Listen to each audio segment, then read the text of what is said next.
You are watching Up News.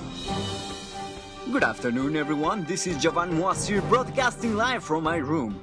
We sure have some fucked up news today. A big ass snowstorm hit the boring town of Joplin. So far, all schools are cancelled and everything is closed. And oh, by the way, that thing right there, that's my car.